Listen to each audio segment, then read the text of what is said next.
thank you all for coming out. So honored to be here, and it's wonderful to meet you, Congressman. I prepared 8 or 9 or maybe 10 questions. Dwayne sent me some, and then we'll open it up. And I'm just hoping this will be a nice back and forth about issues that we both care so deeply about. Got to spend a little bit of time with the Congressman earlier, and man, I'm glad I'm the one asking questions and not him, because this guy has questions. Well, that's just because I like your book so much. The fact, man. Thanks. Well, I've long thought, and I've written, as has Dwayne, many times, that one of the biggest divides in our country isn't simply red versus blue, but rural versus urban. Some people have called you the country's first national congressman. And I was hoping you could begin by telling us what drives you, a Philly native and a current Bay Area resident, to want to fix America by spreading some of Silicon Valley's wealth to create jobs in rural America. Well, Beth, thank you for doing this. I think your book, Factory Man, is a must-read to understand the deindustrialization and the pain and the devastation that so much of America faced because of policies that offshored so many of our jobs.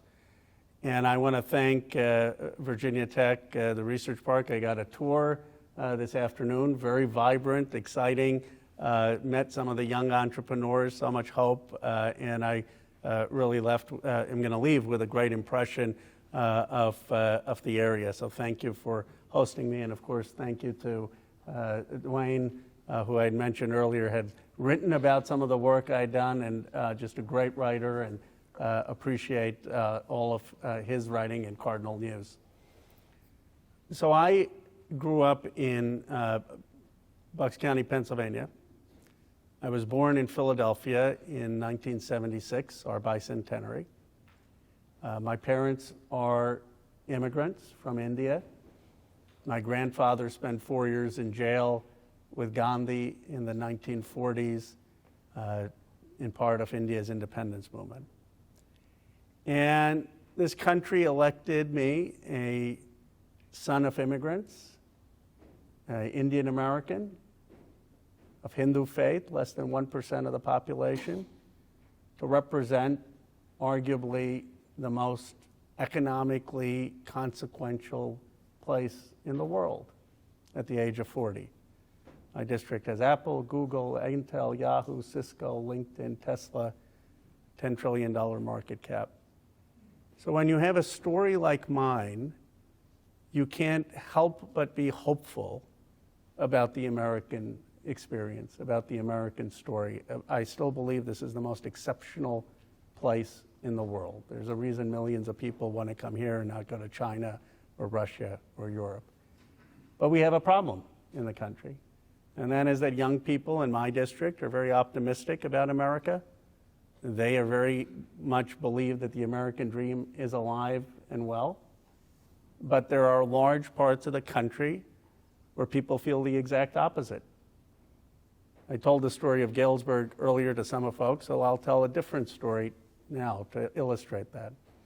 I was in Chicago with steel workers, 7 African-American steel workers in Chicago, and we were talking, and a 45-year-old steel worker says to me, "Ro, growing up in the 1980s, I felt there were more opportunities for young African-Americans than I feel they are now." Think about that statement in the 1980s. He said then you could get a steel job, you could get a $30 job in steel, you could get health care benefits, and you could be part of the middle class. U.S. Steel South left. Gary, Indiana doesn't have steel jobs. Now you can get a job that's $16 or $17, but it barely makes it into the middle class. He said, "Why don't you talk to Elon Musk? At least he's building gigafactories." I said, "You realize Elon is anti-union?" He said, "I don't care, at least he knows what he's doing." And the point is that we as a country have to figure out how places that have been totally deindustrialized, that are places that have been neglected, that young people growing up there have the same economic opportunity as people growing up in my district. And that seems to me such a simple proposition. but it's one that I feel for many reasons we've neglected over the last 40 years. Well, when I was working on Factory Man, I was looking at, half of one community's jobs went away, because it wasn't just the factories, it was also the little mom and pop stores where the factory workers spent their money, and it was also disability rates going sky high and later addiction. And a lot of folks from cities had no idea this was happening. And I remember my agent saying to me as I wrote the proposal for this was, I want you to write a book that you could give to your mom. My mom was a displaced factory worker herself. She was in her 80s at the time. And she understands why her town looks the way it is. And so that was my goal with that. I'm wondering, if you think most of your constituents, most of the people in Congress don't really quite understand the obstacles that are in America's small towns. I think that's fair, that we need to do a better job understanding it. But we have to understand a few things. You can't tell people, go move to the jobs. For 40 years, we've been telling people, go move. People love the communities they grow up in. I'm not saying they shouldn't be able to move. My parents moved across the world. I moved from Pennsylvania to California. That's part of the American dream. But no one should be forced to move, to leave their community just because they want to have a good paying job. And for so many years, we just said that. Second, we made a colossal mistake in this country. We thought that we could just ship the production offshore, that somehow everything would be okay. We would do these highfalutin service jobs, marketing jobs, and we wouldn't have production. The last country that tried that was Great Britain. It didn't work out so well. I mean, in terms of their economic might. And, we didn't invent the automobile. We figured out the mass production of the automobile. We invented the semiconductor chip, and we just thought, okay, let Taiwan mass produce it. We need to, in this country, I think, have two fundamental focuses. We need to be a nation of producers. We've got to get our production and making things in the next generation back, and we can. I'm not saying, okay, all the politicians come, oh, we'll bring the textiles back, we'll bring the coal back, we'll bring the mills back. I'm saying there's a lot of next generation production.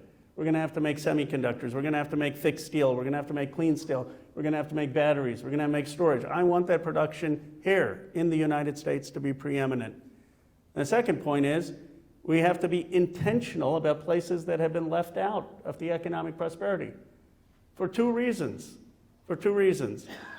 One, because otherwise you're going to have a divided nation. As some places have gone up, the other places have gone down. That breeds out resentment. And we're not going to have a understanding if we're not prospering together. And two, China is not complacent. We don't have a community or person to waste in this country. There are 1 billion people. They're not fighting the social fights there, partly because they're a dictatorship. But they're pulling, millions of billions of dollars in building their economy. We got to wake up. We've got to compete. We've got to say we're going to build the economic engine, and every part of the community is going to be part of it. Wow, he sounds a lot like John Bassett III to me, only without the Southern accent. Has anybody here seen the new Top Gun movie? Okay, I thought it was really good. I saw the original. Okay, so this is better. This is better. And I loved it, but I just wanted to bring up, there's this early scene in the movie where Tom Cruise is older now, but he still has to prove he's a bad boy. And so he goes way faster than the general or whoever tells him to go. And he runs into trouble and he has to hit eject, right? So it comes out with the parachute and all that. And then cut to next scene, he's all battered and bruised and dirty, and he's carrying his helmet into this little diner in a small town. And do you remember that? And this diner is just teeming with people. And there's a cute little boy that looks just like Opie from Andy Griffith. And I just kept thinking, this is pure Hollywood. The verisimilitude, as somebody who's spent the last 10 years driving around Appalachia, North Carolina, West Virginia, Virginia, Kentucky, West Virginia, seemed off to me. I wrote a book about globalization, 2 books about the opioid crisis. I just hadn't seen a lot of towns that looked like that, to be honest. And I know Appalachia isn't the sum of all of rural America. But what I've seen firsthand in my reporting here and in this region is soaring rates of disability, a tripling of food stamps in places that have experienced what we call the China shock, foster care placements through the roof, and skyrocketing deaths of despair, that is overdose deaths, suicides, alcoholism-related deaths that line up almost perfectly in the places where the jobs have gone away, which also happen to line up almost perfectly with places where Purdue first marketed OxyContin. And I believe these issues just further divide our country and have left these little towns with just this overwhelming sense of hopelessness. In one town that I write about in my forthcoming book, I've watched as I've gone back. It's actually North Carolina, Mount Airy, North Carolina, which is actually the town that Mayberry was based on, the Andy Griffith show. I watched them go from having 500 job openings to 1,800 in 2 years. These are jobs they can't fill because no one can pass a drug test. And so I wondered if you could talk about the role of mental health treatment, healthcare generally. I know you're a proponent of Medicare for all. Addiction treatment and its role not in just creating jobs, but also filling the jobs that are already here. I know we've got this big plant opening up in Wytheville we were talking about earlier today, and they're having trouble imagining how they might get, was it 2,000 or 2,500? 2,500 jobs in Wytheville. So that's a big old burger of a question. Well, Beth, I mean, you're, of course, an expert in this, and your new book deals with exactly these issues. But first, I would say there are 2 things that our community, our country has to invest in, and that's in the health and education of our people.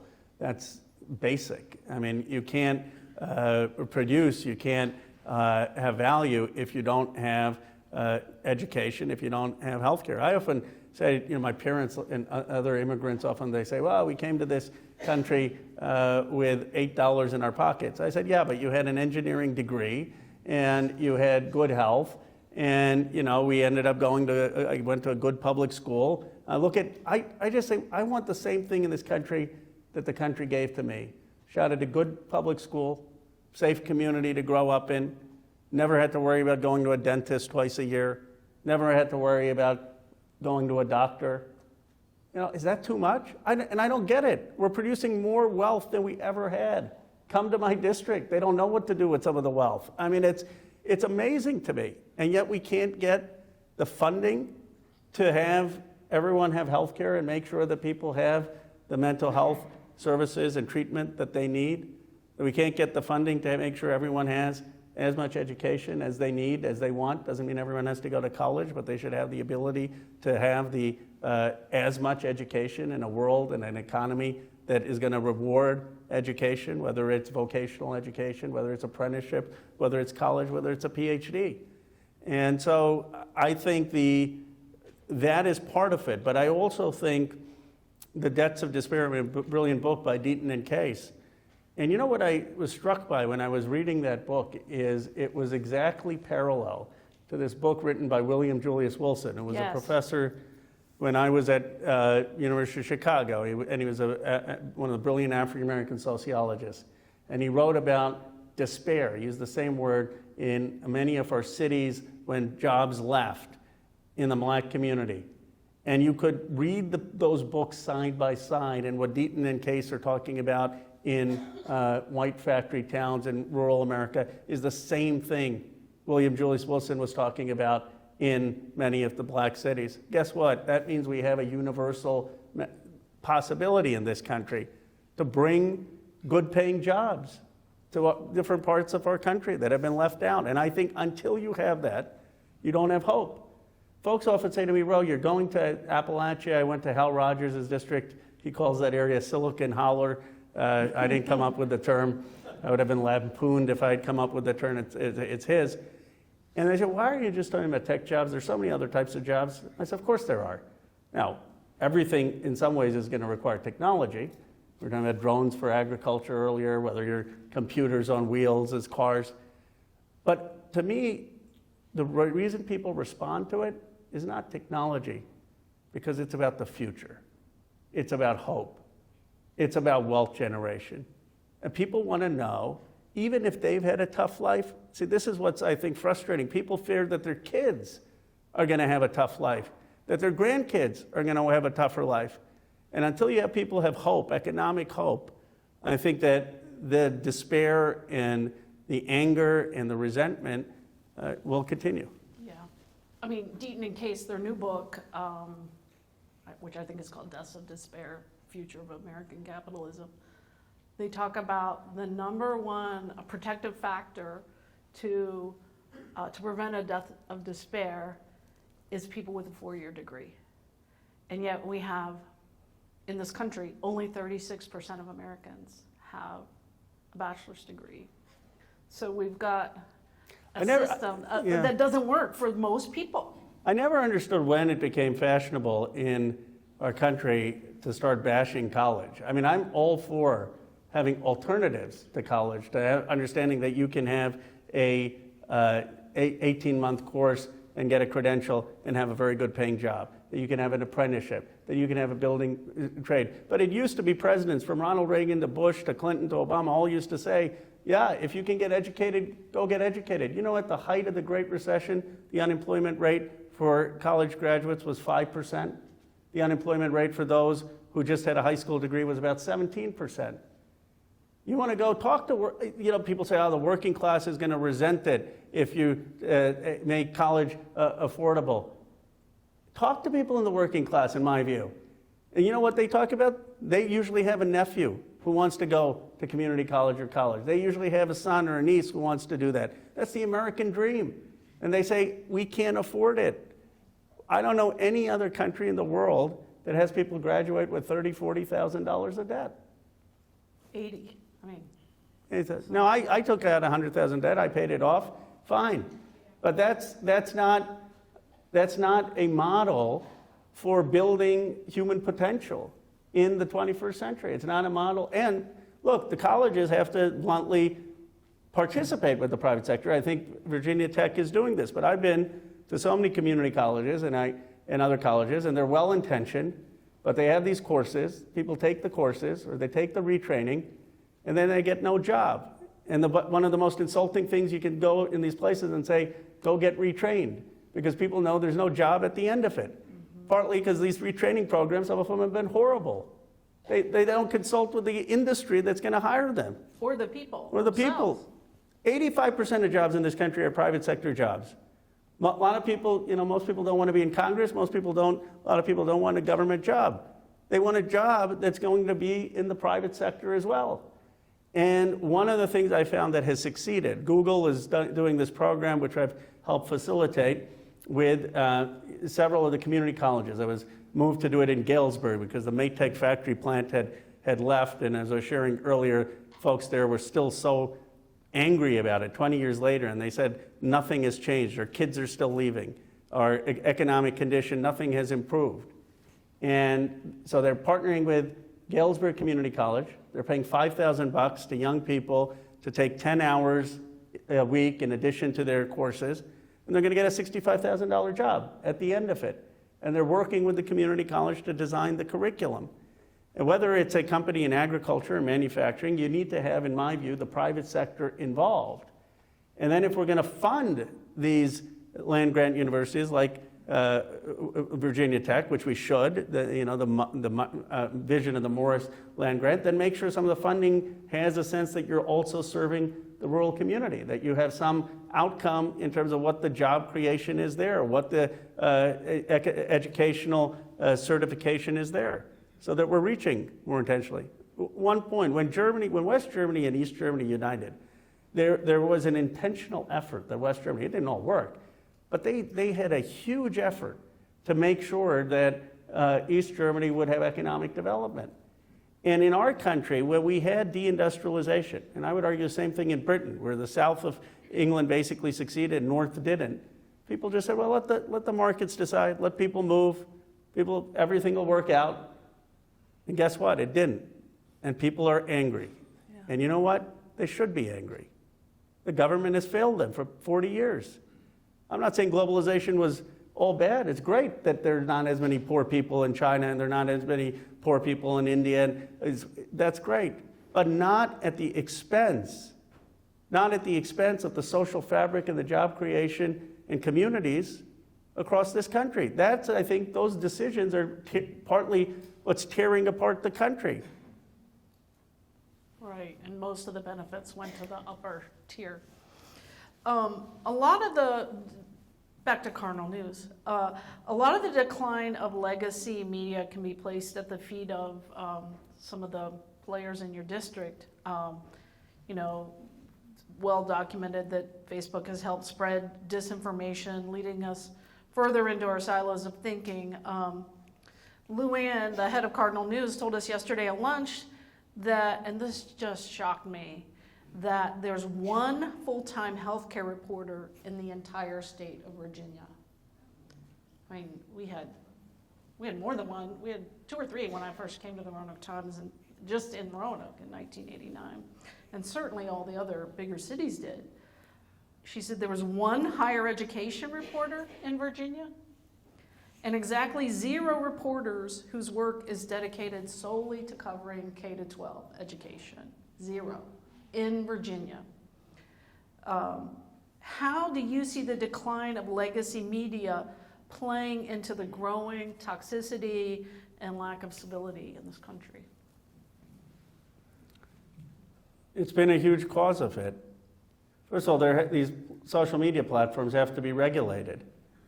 I mean, the idea that you could sell a product, which is what Instagram is selling, it's a product, and you can have internal reports that it's causing teenagers to have more suicidal thoughts, more eating disorders, and the FTC is not doing anything? I mean, you couldn't do that with any other product in this country. Then we need to agree at least to protect young people. The shooter in Uvalde is on chats, public chats on Instagram, where they're talking about school shooting. He's a minor. Why is someone not flagging that? The free speech rights aren't absolute. They don't apply to young kids talking about blowing up schools or killing people. Those are basic common sense regulations that we should have. But more beyond that, I mean, look, our democracy inherently was supposed to be things like this. People gather, you have conversation, not everyone agrees, but there's a spirit of civility. Someone started saying horrendous things about me and interrupting me, they'd be asked politely to leave. But social media has none of those forums. Now, I'm not saying there are times where it's great. It's given people a voice who may not have had it. It has allowed, there are times where you want anger. I mean, sometimes people are really angry, they should express it. But it can't be the only thing. There has to be a way to have civil conversation in community that's rooted in a community, and that's what I think Cardinal News or local newspapers do. And we have to, as a society, if we care about our democracy, figure out how do we support through independent public grants our rural papers or community papers that are so important for the vibrancy of communities. Absolutely. What I'm so dismayed with every time I pick up the Roanoke Times is there's so few reporters that it ends up being a log of crime. They still got the high school sports covered pretty well, but it gives you a skewed view, and it sort of amps up fear in a way that isn't reality for a lot of people, and I think it just leads to us further being divided. Sports is important, though. I always tell my colleagues, remember the top 3 shows on television are Sunday Night Football, Monday Night Football, and Thursday Night Football. If you forget, if you're not speaking, then you may be a little out of touch. Point taken. Dwayne has a column this week talking about the new tech bill that you're pushing in Congress and how it might eventually help turn the New River Valley into a tech hub of sorts. Can you tell us more about that? This is not theoretical. This is something that's going to bring the next generation of technology and manufacturing back to the United States. And that's what we have to figure out. We have to figure out how are we going to be a producing nation, even if we can't get all the old stuff back, how are we going to lead in the production of the 21st century? And they're doing it. Intel in my district is saying that they're going to invest in Columbus. How many people have heard of this? It's an amazing story, actually, and it's a bipartisan story. Governor DeWine, who I have a lot of respect for, a Republican governor of the state, got the Intel to agree to invest to create 7,000 manufacturing jobs, building a new semiconductor chips in Columbus. And they're doing it partly because the federal government is going to help fund the creation of that plant. Now, we used to do this in America. We used to have the federal government partner with the private sector to help open up new plants to build America. That's how Roosevelt won World War II. I mean, we went from making 3,000 planes in 2 years to making 90,000 planes. It was government working with the private sector to have production. And we have to, that's what the CHIPS Act is all about. That's part of this tech bill. And then there is billions of dollars in the new technologies, many of the things that are going on in Research Park here, in synthetic biology, in biotechnology, in electronics, so that you can have the commercialization. I was saying, what are the two challenges here? One was an access to capital that I heard. Another was partnerships with other people in private industry. The bill would help try to do that.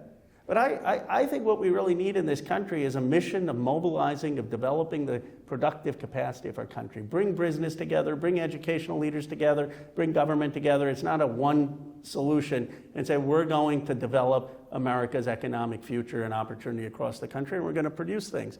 And I think if we have to do that, given what China is doing. I still think we're going to win because people don't want to go to China. We're still getting a lot of we still have a lot of advantages. But I think we have to be more focused on that. Blacksburg is one thing, but what about a place like Pulaski? It's a former furniture town just up the road. Is it realistic for rural areas to be able to attract tech jobs or just small cities? Yes, it's realistic, more so in the time of remote work. I mean, Doug Burns knows this. Doug has been a friend and helped facilitate this. We did this I got to know him in Jefferson, Iowa. And Accenture and Google it's a town of 4,000 people.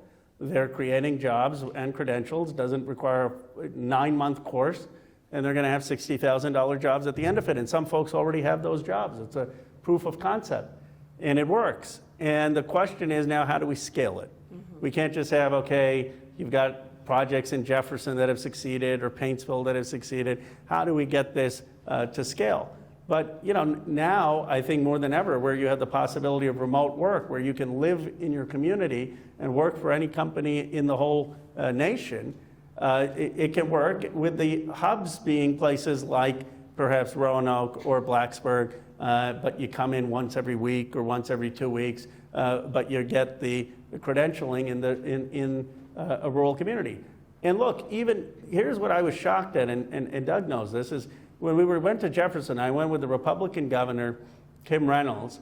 800 people showed up in the high school gym. And I said, if you had, I'm not trying to be, patronizing in any way, but if you had 20 jobs created in my district, you couldn't get the city council member to show up. You had 800 people showing up in this high school gym.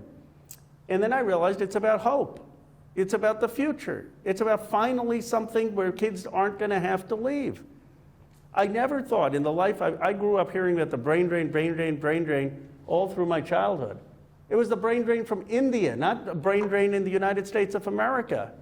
I don't understand it. We've got people in community after community talking about a brain drain. Their kids are leaving. Why? And the irony is we're making more money as a nation than we ever have. We've got more wealth generation than we've ever had. We've got more possibility of decentralizing technology than we've ever had.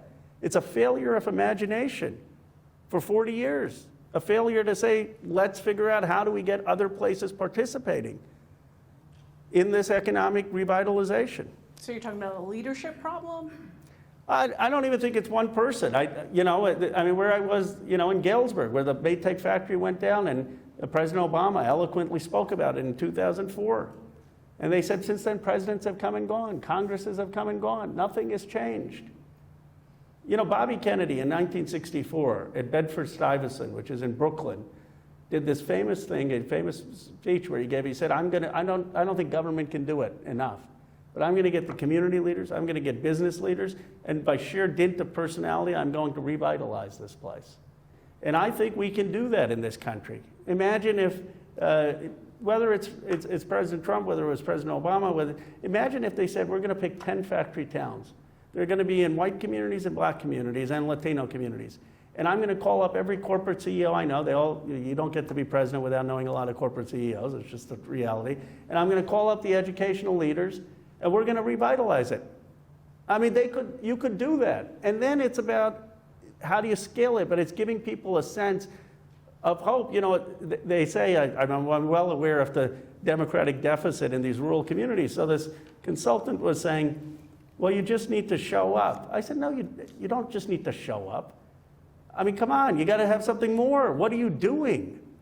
What are you doing? Not just show up, hi, nice to meet you, I'll be respectful and not condescending. That's not the bar. The question is, what are you doing? What is the plan for the economic revitalization of the community? I'm going to read a little section from my next book, which comes out in August, and I'm going to end with a big question. That'll be my last question, and then we'll open it up. It's a story based in Batesville, Indiana, another small, still pretty thriving manufacturing town, but has a terrible opioid problem. And this grew out of a story I wrote for The Atlantic in 2020, and it gets to the point of the divide. Whether they meant to or not, people were literally killing themselves as the hyper-polarized government they hated stood by, and politicians who professed to lead them were engulfed in culture wars about transgender bathroom rights, Stonewall Jackson statues, and critical race theory. Quote, people are making a virtue of going it alone and not depending on anyone, almost as a kind of self-protection. And that's from a sociologist. Or as Nikki King, a treatment innovator I've spent 5 years profiling, put it, rigid thinking is what it is, and that's a trauma response. Methamphetamine use amped up the paranoia among her patients who are already conspiracy prone, making rigid thinking patterns even harder to shake. Quote, their belief systems are definitely impairing their treatment, said her chief therapist. When patients refused to wear masks to their therapy appointments, she had to delay restarting in-person appointments, which contributed to more relapses. Quote, they disagree about basic facts, said Nikki's boss, the hospital CEO. He'd been appointed to serve on President Biden's COVID-19 Health Equity Task Force and therefore was deemed by many in town not to be trusted. And eventually he was fired. My relatives think they know more about rural health than I do. They get defensive when I say rural populations are declining. It's, quote, often wrong but never in doubt, and when you correct them, you're seen as being learned and arrogant. Before a recent family gathering, Gessendorf, the therapist, made a list of discussion topics that were off limits. Quote, nothing about Trump, nothing about Biden smelling people because he's a pervert, she said. It felt like the entire country was on the verge of an intra-family, internecine war. And you said it yourself recently in an interview with Vanity Fair. You said that your goal is, quote, literally, potentially preventing a civil war because this wealth inequality just can't stand and it won't stay up. So what obligations do today's big tech, i.e. the winners, have to prevent this from happening, and how do you convince them to do it when I'm not even sure that they understand how dire it is in many parts of the country? Well, there's a lot in that very powerful passage. I'd say first, the question shouldn't be, why don't they trust us more, whether that's on facts or healthcare. The question should be, why did we do so many things to lose their trust?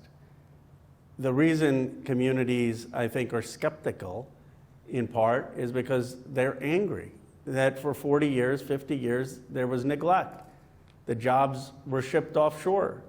Nothing came in its place. and they see some parts of the country rising and other parts stagnant, and then on top of that, often there can be a cultural arrogance, and that has created a sense of distrust. So the first thing is, how do we rebuild that trust? In part, it starts with respect. And, you know, I don't always follow it, but my Republican colleagues, or even some of the moderate Democrats, because I come from the progressive wing, I'm proud of that, they say, how do you work with them? I say, well, you know, they won't agree with me on Medicare for all. They won't agree with me on my views on forgiving student loans for the working class. But I don't insult them personally. I don't call them corrupt. I don't go on television and be toxic, because they're ultimately representing a constituency. And we have to figure out, how do we start to respect each other more, with an understanding that what we're trying to do in this country has never been done in the history of the world, which is to become a multiracial, multi-ethnic democracy. We're 60% white, non-Hispanic. Canada is 87% white. Britain, 87% white. Australia, 87% white. It's a very hard thing to do, to become a country with people from every part of the world, with every faith, with every perspective.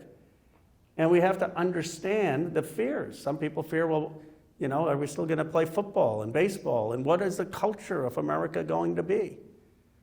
One of the things I would have said, and then I'll get to the point of what tech companies could do, but one of the things I would have said when people talk about critical race theory, and you know, sometimes the answer is, well, they're not teaching critical race theory in our schools, and they're not, but that's not what people fear. That's not talking about the real issues. What is the real issue that people fear? Are you going to teach our kids to be embarrassed about being American? Are you going to teach our kids to be embarrassed about being white? And you know what I would say? Of course not. Of course not. George Washington was white. Abraham Lincoln was white. The people who died in Normandy were white and great Americans. But you know what great countries do? Great countries, unlike China, great countries unlike Russia, we teach the honest truth about our history.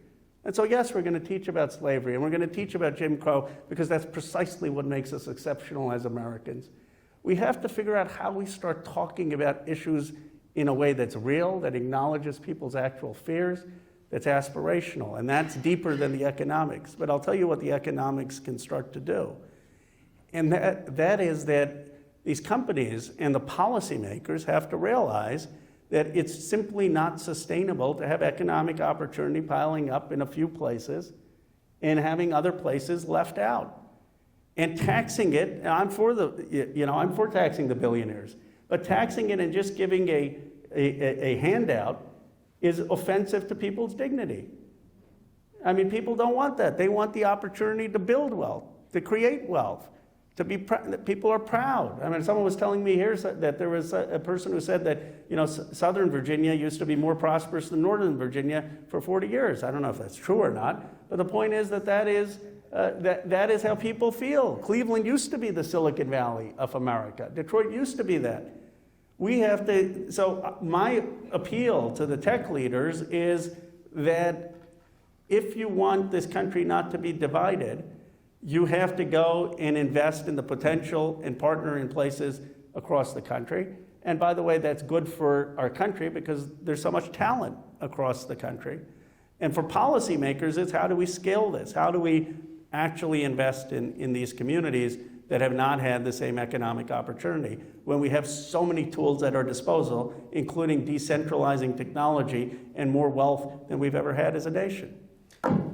Do you feel like they're starting to get that message? I think they are, but I don't think they can. I think without policy, incentives, and a framework, they won't be able to do it because ultimately they're responsible to the board of directors. So they'll say, okay, yeah, well, I'll do this project in Galesburg. And maybe if I'm not promising anything, but if I said, oh, I had a visit to Roanoke, they'll say, okay, we'll do something in Roanoke. But that's not a national strategy. Mm-hmm. That's not, you can't just have one congressman doing pet projects in different parts of the country. Let's have a goal. There are going to be 25 million digital jobs. Let's have a goal, 1 million digital jobs in rural America by 2025. Let's have education, business leaders, and government leaders work on it. I don't care. I don't know if you're Republican, Democrat, who would be opposed to that? 1 million, let's have 1 million goal in Black and Latino communities. Who's opposed to that? We have had trade deficits in this country since 1975. How about a goal, let's have a trade surplus by investing in the new manufacturing. See, there are issues that can unite us as Americans that I actually don't even think are that partisan. I'm working with Senator Rubio on a bill on industrialization, but we aren't focused on them. We are so focused on all that divides us, and there are things that divide us because what we're trying to do is so hard. We're trying to bring all these people from all these different parts of the world of heritages to live in a common nation. It's never been done. But let's look for then where the common ground is. I think the common ground should be building a preeminent economy where everyone prospers, because that's the American, we love prosperity and business and economic mobility. It's such a matter of trust. I mean, I think I read today that what is the federal government, 20% of the people trust it versus, 40 years ago it was 70%. It's just, this government is bad at those. But I said that would be my last question. Yes, Andy. So Beth alluded to the announcement made by our governor last October that there are going to be 2,500 jobs coming to rural Southwest Virginia to make the first domestic production of nitrile gloves, bringing them back from Malaysia. Dwayne talks about, you get things by chance, and then when you have chance happening, that's what you have to settle for. But it took the pandemic, it took ARP funding to get the Department of Defense to put out the bid for the contract for domestic production of gloves. If we can't pass Build Back Better, how are we going to do this stuff? I mean, how are we going to get investment happen without a crisis, global warming, pandemic, whatever? Well, this is why we have to invest in our productive capacity, and I think we ought to be investing in the government's role with competes, certainly with the semiconductors, and in provisions of Build Back Better, in making sure we have critical supplies in the future industries manufacturing here. Look, Silicon Valley was all an investment initially of our government. It was the Department of Defense that created the internet, no politician. It was literally Vince Cerf at DARPA. It was the Department of Defense that created the GPS. It is the research there and with funding from the government at AT&T Bell Revs that led to a lot of the semiconductor. So our country has worked best when you have government investment with the private sector and educational institutions creating production. And I think the pandemic was a wake-up call in this country. We weren't making masks here. It's not just that we weren't making semiconductors. We weren't making some of the basic critical supplies in the United States. And we ought to say that that's never going to happen again, that we're now committed to this productive investment. Now, I'll try to be, because I don't know the partisan composition of the room, so I'm trying to be reasonable. But look, the Republicans will say, those Democrats, they stack these bills with all this other stuff. And we'll say, no, you need that because you need health care and education and other things to be able to be productive. Fine, we can disagree on some of those things, but at least let's get the low-hanging fruit. Let's at least get the things that are going to open up more factories in the United States.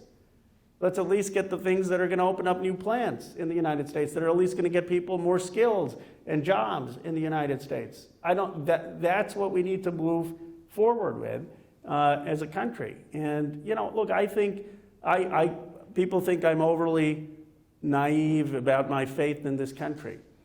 And here I will be somewhat partisan. Whatever you think about President Trump, better or worse, I do not believe that somehow one person is going to destroy American democracy. I just think we're too resilient. We're too resilient. We won the Civil War. We won World War II. FDR didn't go out giving speeches saying democracy is falling apart. Hitler's going to win. He said, America is great. We're going to lead. And that's what we need in this country. We are still the greatest nation in the world by far. You know how I know it? It's objective fact, because millions of people aren't trying to get into China. And they're not going to Russia. And they're not going to France. As much as Macron may wish, they're not going there. We're still the place. which is the most innovative place in the world. And it's just a matter, I think, of sort of kickstarting us again and saying, look, we got to come together on the things we can and invest in government where we can agree on. And Senator Rubio are coming out with a bill where he agrees, productive investment to open up new factories. Yeah, so I wanted to ask a question about, obviously, what you are saying is all great about creating jobs and everything, but there's a fundamental divide I see in rural Virginia, which is access to quality broadband access, internet access. There are counties and towns where barely 3 megabits, 10 megabits per second, and their kids go to school. And I personally have seen households struggling to go to Zoom or attend meeting. How are we going to help them come to the fair table, accessing internet connection so they can participate in this kind of equality? Well, it's absolutely essential. This is one place where the infrastructure bill that was passed bipartisan has almost $70 billion for broadband, rural broadband. And now it's a question of implementation. And we have to make sure over the next 5 years, with the funding going to the states, that it's going in competitive bidding, where we're getting people actually providing the broadband and affordable broadband, and including innovative solutions like Starlink and others. But the funding is there. Congress has appropriated $70 billion at the Department of Commerce for this project. That's, maybe the estimates you need $90 billion, but $70 billion is a lot of money.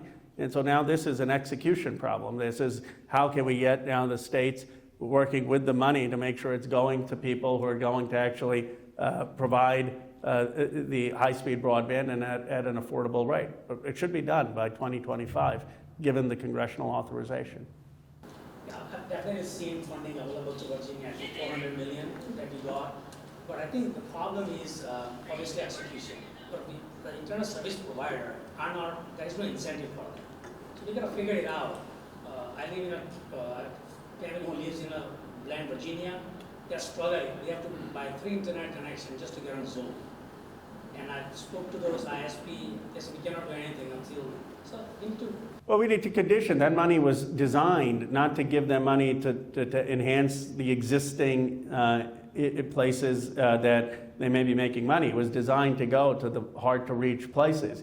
And if they're not using that, then the Commerce Secretary should say, no, that's not the appropriate use of funds. And some of it should go directly to the municipalities so that the municipalities are the ones building and owning the broadband. You're right that they can't misallocate the funds so that some of the ISPs are just using it to build additional capacity in places that actually aren't the most in need. I'd like to follow up on that a little bit. So I have our community desk. We created a municipal broadband authority 7 years ago. And so when I first started coming out of the private sector, they said, hey, we want you to build this. But then I ended up spending 65% of my time dealing with the General Assembly and local politicians. So that's all fine and good. So we have all the legislations coming. I'd like to get your opinion because you're right there in the fight, in the middle of it. What do we see as far as the ability to get rid of, deregulate, and allow full and open competition in that sector? Because I think it goes back to that gentleman's question. We have a lot of good initiatives, but there's still, regardless of what side of the fence you're on, I've learned this from a political standpoint, all new to me, is that it's always a challenge as far as special interests going in there, taking good, well-intentioned legislation, and then cutting out the ability to be able to drive competition and also to have access, especially at the locality level. So I'd like to get your opinion on that. Well, the House version of the bill that didn't pass was Jim Clyburn's bill, would have required municipal broadband to actually be prioritized and for a lot of the funding to go to the municipal broadband initiatives. The bipartisan infrastructure plan didn't. In candor, there are probably too few checks on it that give incumbents an advantage. But that doesn't mean that the implementation of it can't still be one that is open to competition and that is requiring at the very least that even if it's going to the incumbents that they're actually providing the broadband to people who need it. In the past, they've used it to improve service in already commercialized areas. So it is at this point, I mean, could there be better legislation? Yes, that boat has sailed. So at this point, it's what can the Commerce Secretary do to make sure that it's as competitive as possible and that the use is actually to benefit rural communities. I think we have time for one last question. We can get the two maybe, or no. I love your ideas, and I think everybody else here does as well. How do we activate, or what homework do we as a community, we're rural, we're small, what homework are you sending us home with to help you do the work we're doing? That's a great question. Well, one, I think being, if you agree, evangelists for this view that we can come together on a common platform of massive mobilization in this country with the government, the private sector, educational institutions to revitalize, rebuild our nation and to prioritize the forward-looking building of that. I think a lot of times there's this sense, well, do folks just want to cling to the past, or is there a sense of embracing the future? My experience is traveling in communities has been people are desperate to embrace the future, but those opportunities and capital aren't there. But I think the louder that you can say, look, this is something that we're excited about doing, we want to do it, and then helping tone down the demonization. You know, anytime they call me a socialist on the other side, I say I do it hard, given my district's $10 trillion. You can call me a lot of things, but socialist is a hard label. So I think the issue is that how are we going to find some common director? You know, I have a good relationship with Congressman Griffith, who represents this area, and his district director actually came to an earlier event. We've got to find ways to say a partner. I mean, I think the citizenry can demand that you go work with a Republican or go work with a Democrat, go work with someone not in your community. I've benefited extensively from having visited Al Rogers in Painesville, Kentucky, working with Kim Reynolds in Iowa, Republican governor. We disagree on 60, 70, 80% of things, but on this we can come together, and that's something I think citizens can demand. And then I think finally just continue to do what you're doing in Research Park and being innovative and telling that story. And then it's for policymakers and people in the valley to say, look, there's so much talent there, let's partner with it. But I think you've done a great job. I think there's a lot of already economic activity here. And I think continuing to build on that. Now, the final thing, and this is just my own bias, help the country in two ways. And one, we'll end on this note, in not denigrating education. I think it's been caught up in so much politics. But to me, it's so obvious that in a global economy that's competitive, we want people to get as much education as they possibly can. And I don't know why that's become so controversial, but I think if we can depoliticize and value education again in a bipartisan way, that would help. And then finally, I'll end with what I end my book on. Like most politicians, I think Lincoln was our greatest president. I don't understand how everyone in Congress thinks that, and then we act like we do in Congress. It's a huge disconnect. But everyone quotes Lincoln, and then you get this Congress. But and I think his second inaugural was one of the greatest. But there's one other great speech that isn't talked about as much, and that's Frederick Douglass' Composite Nation. And in Composite Nation is 1869, and Douglass has been enslaved for 20 years. 20 years enslaved. And Douglass is defending the right of the Chinese to come to America as Chinese Americans. And Douglass says, in the free air of, don't worry, in the free air of America, if they have bad ideas and things you don't like, that'll fall by the wayside. And the best parts will become part of this composite nation of ours that really is going to be based on these principles of liberty and equality in our Constitution and Declaration of Independence. And we'll take the best of every culture and make of it one composite nation. And he says a line that I'm so struck with. He said, I believe America is on the ascent. Now think, if it takes someone who was enslaved for 20 years to able to say, I believe America is on the ascent, I believe America is going to be the greatest nation, this composite nation, I think we have to ask more of ourselves. Too many people have sacrificed too much for us to give way to the kind of cynicism, the kind of writing the country off that we are. There are people who died to save our democracy in World War II. John Lewis was beaten on the Edmund-Pettus Bridge. When Trump was elected, I come from a Democratic district, the mom said, well, what do I tell my 18-year-old son? He doesn't want to get involved anymore. I said, he hasn't earned the right to be cynical. There are too many Americans who have sacrificed too much to build this country, and I think we have to learn from them to have an inspiration to build America. It's our obligation. We've been born with a lot more privilege than many of them were.